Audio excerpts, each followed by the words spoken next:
Hey, what's up, everybody? Welcome to Chapter 4 of Pulitzer Month on No Edit Book Reviews.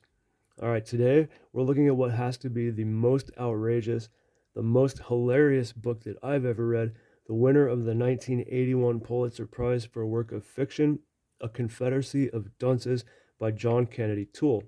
So grab yourself a hot dog and we'll get right into this.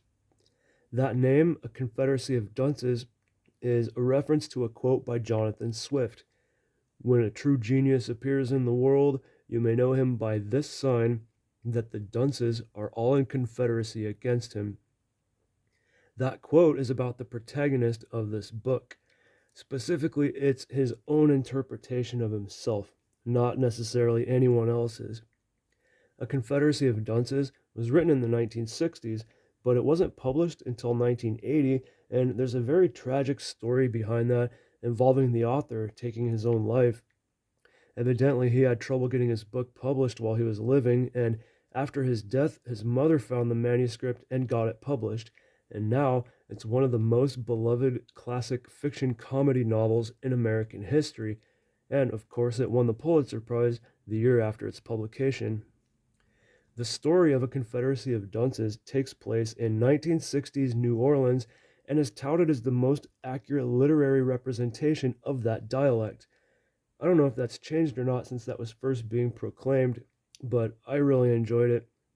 Sometimes when authors write in accents, I don't really like the job of guessing how things are supposed to be pronounced, but I didn't really have that problem with this one, especially when I was listening to the audiobook. I mostly consumed this as the audiobook online, which was amazingly performed by Barrett Whitener. The characters in this book are what make it so good, especially the main character, Ignatius J. Riley, in whom the author manages to pull off the most hateable and most lovable character ever. This guy really has no redeeming qualities. He's a devious and deceitful misanthrope, but he's so outrageous and so hysterical that he manages to steal the whole show. He's like a grown up Eric Cartman, and Ignatius is really the heart of A Confederacy of Dunces. Ignatius is a complex character. There are times when it seems like he thinks he's doing good, and then there are times when he clearly knows he's not. This is a guy you would never want to encounter. He's narcissistic, abusive, overly dramatic, overly critical, completely uncouth, completely clueless, but in a way very sophisticated, and he's educated. Like his mother said, he's learned everything except how to be a human being. Simply put, there is no place in society for a man like Ignatius. He believes he'd be better off in medieval times and considers any subsequent periods as morally and culturally corrupt and degenerate. And then you have a handful of other colorful and also very funny characters. And again, this was written in the 1960s, so the cultural climate was like another world. There are blatantly racist and homophobic remarks, not exactly used sparingly or at all subtly. I've seen a lot of comments talking about how funny the Southern black character portrayal was. I thought it was okay, but Toole's comical use of 1960s homosexuals was hilarious. But normally I wouldn't think such a thing so funny. It's the nuance in the situations and the interactions in the writing that Toole just nails with all of his characters.